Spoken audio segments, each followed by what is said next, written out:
Welcoming back to MSD Learning World. In this video, we are going to see the topic namely context-free grammar. We have already seen a regular expression. The regular expression is the set of all rules that is used to specify the tokens that specifies the set of all strings. So it is a rule and it is going to be the input for the finite automata machine. So the finite automata machine is specifically used for recognizing the tokens present in the program. And we have seen various types of automatas and the conversion of all those automatas also. So we know what a regular expression is, and the operators used in the regular expression are union, concatenation and closure. Now let us see what is a grammar is. So we know that grammar is nothing but a set of all rules to specify the set of strings. So here the regular expression and grammar is all the same. The purpose of the grammar and regular expression is the same. It also both the things denotes the set of all rules to specify the tokens. And the language of the regular expression is nothing but the set of all strings that are formed from the regular expression contains the language of the regular expression. If R is a regular expression, then L of R is said to be the language of the regular expression. The language consists of set of all strings that are formed from the regular expression. So if R is a regular expression, then L of R is said to be a regular language. Similarly, if G is a grammar, then corresponding language is said to be the language of the grammar. So here the language of the grammar is nothing but the set of all strings that are accepted from the grammar. So here the purpose of the regular expression and grammar is going to be the same. But now what is the reason for going into a grammar? Why are we not using only regular expression for all the higher end of programming languages? And what is the reason why we need to go for a grammar? Let us see the reason for going to a grammar after going through several types of grammars available. So grammar is nothing but the set of all rules that are used to specify the strings of the programming language. String is nothing but the set of all characters. The characters are formed from the set of all alphabets sigma. The sigma can be either 0, 1 the whole star, or the sigma can be any combination of alphabets or any combinations of numerical values. So now what are the types of grammar? So here we have 4 types of grammar. They are type 0 grammar, type 1 grammar, type 2 grammar and type 3 grammar. The type 0 grammar is said to be a recursive grammar. The type 1 grammar is a context sensitive grammar. Type 2 grammar is a context free grammar, and type 3 is a regular grammar. So as the regular expression contains the operators like union, concatenation and closure, the grammar also have some several properties. So the basic thing, if you have a grammar G, the grammar is represented as a form of G. Any grammar G consists of several components. The components are variables, terminals, productions and the starting symbols. The variables are also said to be non-terminals of the grammar. Non-terminals of the grammar. The non-terminals will be from capital A to capital Z.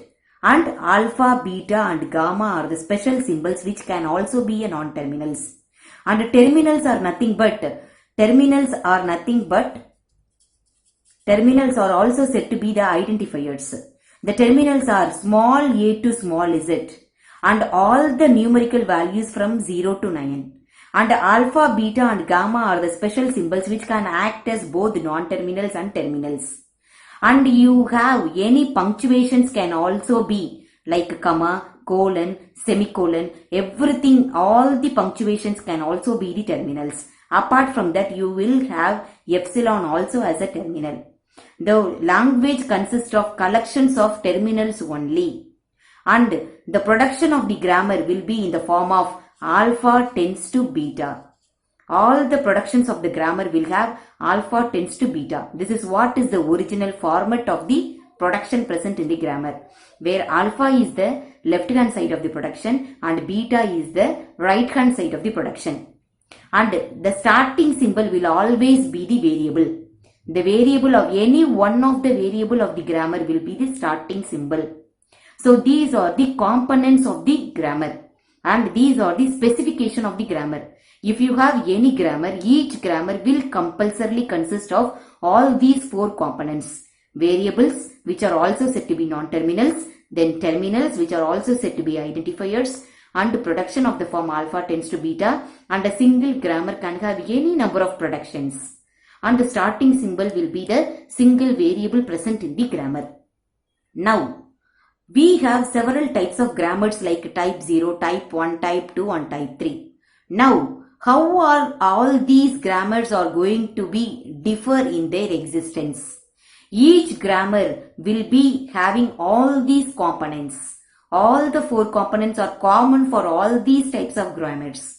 But each and every grammar differs only in the occurrence of the productions alpha tends to beta.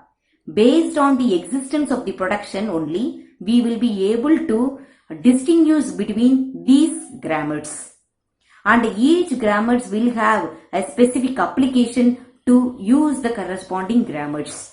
So now let us see how each and every grammars differ in the existence of the production. So as I have said, all the grammars will be having all the components. It differs only in the existence of the production alpha tends to beta. So now let us see the difference between all these types of grammars. So here we are going to see how the production is going to exist. So the first one is said to be type 0 grammar, which is nothing but a recursive grammar. Type 0 grammar is a recursive grammar. Type 1 grammar is a context sensitive grammar. Type 2 grammar is a context free grammar and type 3 is the regular grammar.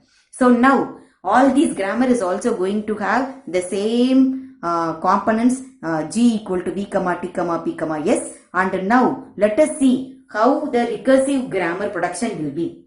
So the recursive grammar is a one which consists of a production of the form alpha tends to beta.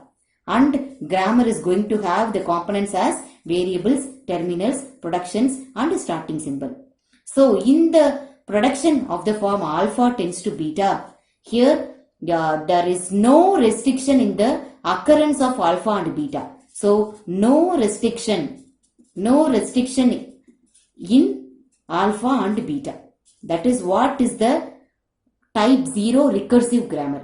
So you can have anything. Alpha can be a collection of non-terminals and beta can be a collection of terminals and non-terminals. Alpha can also be a collection of both non-terminals and terminals.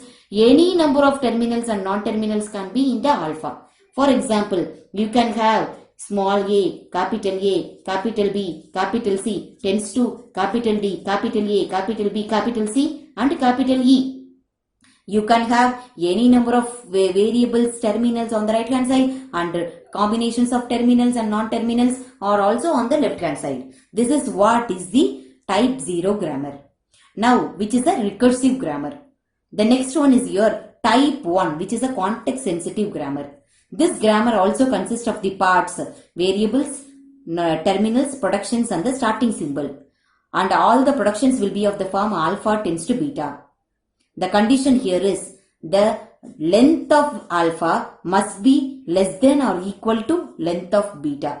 So here the single restriction is length of alpha must be less than or equal to length of beta. That means the number of terminals and non-terminals on the left hand side must be less than or equal to the number of terminals and non-terminals on the right hand side. But here the occurrence of the terminals and non-terminals does not have any property or any constraints. So alpha also can be a collection of terminals and non-terminals and beta also can be a collection of terminals and non-terminals. The only condition here is the length of alpha must be less than or equal to length of beta. For example, here if you have x small a y tends to x a b c. So here the length of alpha is 3. Here the length of alpha is equal to 3. The length of beta is equal to 4. So 3 is less than 4. So the condition satisfies. So this type of productions will be coming under context sensitive grammar. Now whether this grammar type 0 grammar production that we have seen already is also type 1 grammar, because this is also length of alpha is less than or equal to length of beta. Now coming to type 2. Type 2 grammar also consists of the components, variables, terminals, productions and the starting symbol. And here alpha tends to beta will be the format for the production. Here you have one condition and here you have one condition. The condition here is the length of alpha must be less than or equal to length of beta, and the second condition is alpha must be a single non-terminal. Alpha must be single non-terminal, that is a single variable. You cannot have terminal on the alpha. So for example, the production will be of the form A tends to small a, capital B, capital C, small b. Capital A tends to small a. Capital A tends to small b, capital B. Capital A tends to small c, small c. So here your alpha can be a single non-terminal only, but beta can be a combinations of terminals and non-terminals. But here you will have length of alpha will be less than or equal to length of beta. So here this is what is a context-free grammar. Coming to type 3 regular grammar. The components will be having G equal to variables, terminals, production, starting symbol. All the productions will be of the form alpha tends to beta. The first condition is length of alpha must be less than or equal to length of beta. The second condition is alpha must be a single non-terminal. Here alpha must be single non-terminal. Non-terminal is nothing but a single variable, and here one more condition is there for beta, where beta can be single terminal or terminal followed by any number of non-terminals, non-terminals. Non-terminal is nothing but a variables. So here all the production of the form A tends to small a, it is a regular grammar. Or you can have A tends to small a, capital B, it is a regular grammar. Or A tends to small a, capital C, capital D, capital D. So a single variable, that is a single terminal or terminal followed by any number of non-terminals. Then that is 0 or more number of non-terminals. If you have zero non-terminals, then you will satisfy the first property as a single terminal.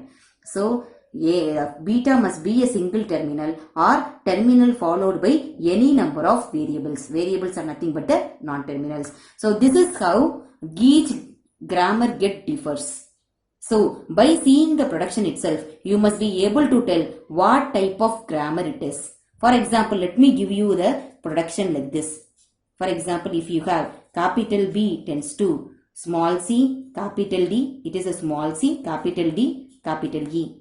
So now let us take this production. Whether is it a type 0 grammar? Yes, it is type 0 grammar, because there is no restriction on the occurrence of alpha or beta. So it will be a type 0 also. Coming to type 1. Length of alpha is less than length of beta? Yes, it is type 1.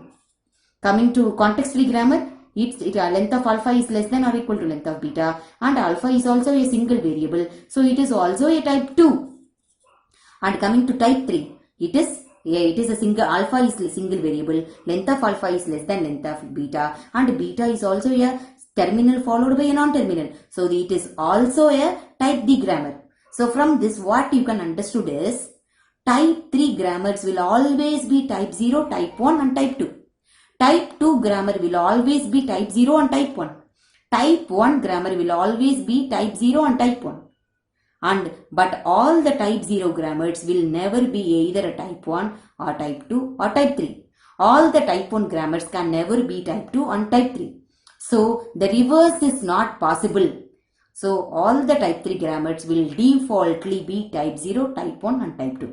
So I think you clearly understood how to justify the type of the grammar when a production is given. And you are clear how each and every grammar differs. So now what do you want to know is, why are we going to have a grammar instead of using a regular expression? Let us see the reason for the usage of the grammar in the next video. I think you are clear with the types of the grammar. If you have any other doubts, you can just specify on my channel. Do not forget to like, share and comment and subscribe the channel. Thank you.